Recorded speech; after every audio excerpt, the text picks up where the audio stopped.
అందరికీ నమస్కారం అండి. సార్ మనకు ఒక వారం కిందనే మండల ఆఫీస్లో మీటింగ్ పెట్టి దీని గురించి అవగాహన కల్పించారు. కంపల్సరిగా బెల్ట్ అనేది కంపల్సరిగా పెట్టుకోవాల్సిందే. బెల్ట్ పెట్టుకోకపోతే మన హెల్మెట్ అనేది ఇమ్మీడియట్ గా ఊడిపోయే అవకాశం ఉంటుంది. చూడండి వచ్చేస్తుంది. బెల్ట్ పెట్టుకుంటే వచ్చే అవకాశం లేదు. బండిలో ఇప్పుడు నలుగురు పోవచ్చు. కార్లో ముందర ఇద్దరు ఉన్నారు, వెనకాల ఇద్దరు ఉన్నారు. ఎవరెవరు పెట్టుకోవాలి సీట్ బెల్ట్? ఇక్కడ మీరు మీ గ్రామస్తులంతా ఇక్కడ ఉన్నారు.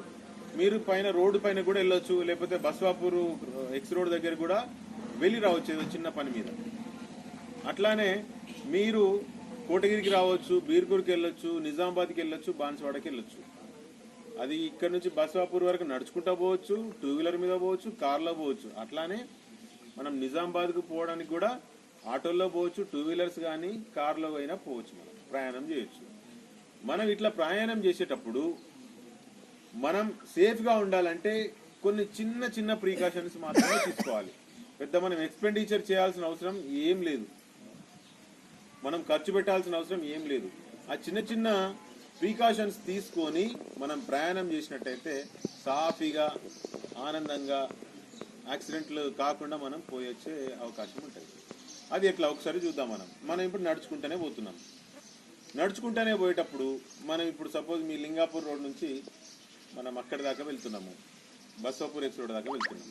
నడుచుకుంటూ వెళ్ళేటప్పుడు ఎప్పుడైనా గుర్తుపెట్టుకోండి, నేను మార్నింగ్ టైంలో, ఎర్లీ మార్నింగ్ టైంలో కానీ రాత్రి టైంలో కానీ చూస్తాను. విలేజ్ రోడ్ల పక్కన నడుచుకుంటూ వెళ్ళిపోతారు. వెనకాల ఏమొస్తుందో కూడా చూడరు.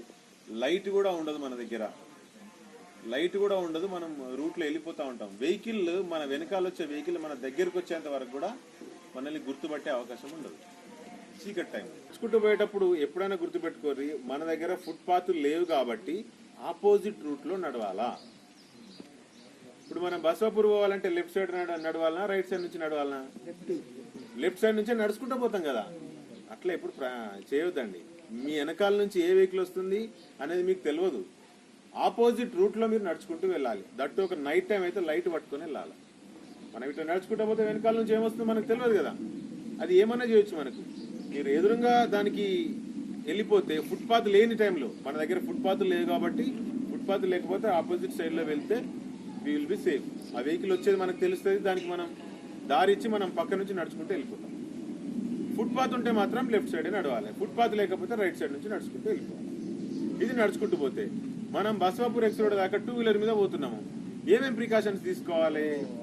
ఫస్ట్ ఎప్పుడైనా గుర్తుపెట్టుకోండి, బాడీలో ఏ పార్టీకి ఇంజురీ అయినా కానీ సర్వైవ్ అయ్యే ఛాన్స్ ఉంటుంది, అతుక్కునే ఛాన్స్ కూడా ఉంటుంది.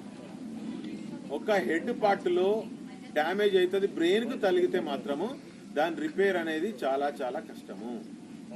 ఎప్పుడైనా గుర్తుపెట్టుకోండి, బ్రెయిన్ డ్యామేజ్ అయింది అని అంటే మీరు అందరూ అప్పుడప్పుడు వింటూ ఉంటారు బ్రెయిన్ డెడ్ అనేది.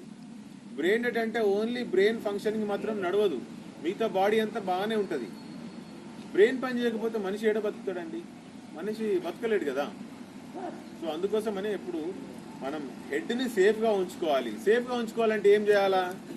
ఈ యొక్క హెల్మెట్ని మనం ధరించాలి. 2 వీలర్ మీద పోతున్నట్టయితే హెల్మెట్ కంపల్సరీగా ధరించాలి. మరి 2 వీలర్ మీద పోయేటోళ్ళు ఎవరెవరు ధరించాలి హెల్మెట్? 2 వ్యక్తులు ప్రయాణించవచ్చు కదా 2 వీలర్ మీద. మరి ఇద్దరిలో ఎవరు దీన్ని హెల్మెట్ పెట్టుకోవాలి?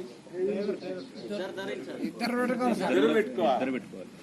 ఎందుకు?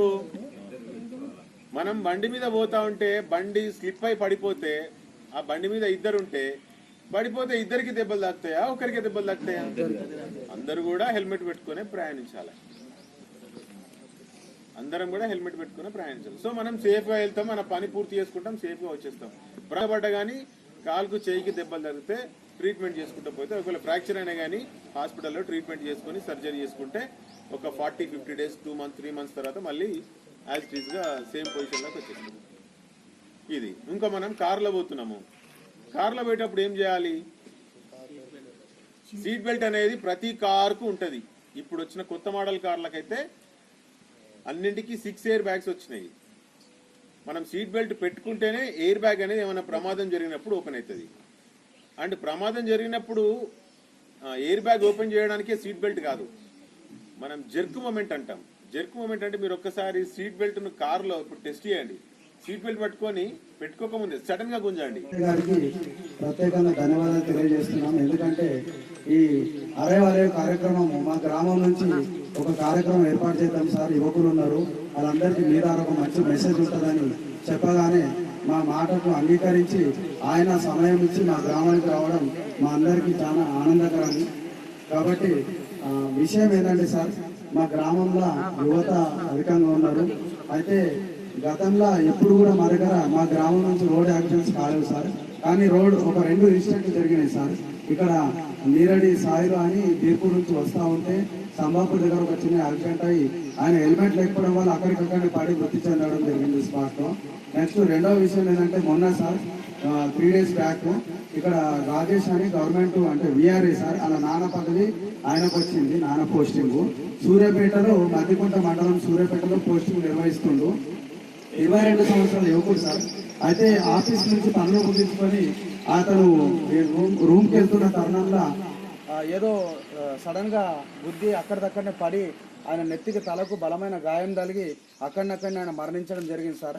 మా ఉద్దేశం ఏంటంటే ఆయన ఒకవేళ హెల్మెట్ ధరించుంటే, ఇంతకుముందు చనిపోయిన సాయిలు కూడా హెల్మెట్ ధరించుంటే కాలు చేతికి ఏదైనా దెబ్బలు తగులుతుండే కానీ వాళ్ళు మరణించకుండే, వాళ్ళకి ఇంకా ఫ్యూచర్ ఉండే, వాళ్ళు జాబులు చేసుకునే పరిస్థితి ఉంటుండే. కాబట్టి ఇక ముందన్నా కానీ యువత ప్రతి ఒక్కరూ అదే మార్గంలో పోకుండా హెల్మెట్ ధరించి జాగ్రత్తగా పోతే మీ ద్వారా ఒక సందేశం ఇస్తే వాళ్ళందరూ కొద్దిగా మీ సూచనలు పాటించి ఇక ముందన్న ఇలాంటి సంఘటనలు జరగ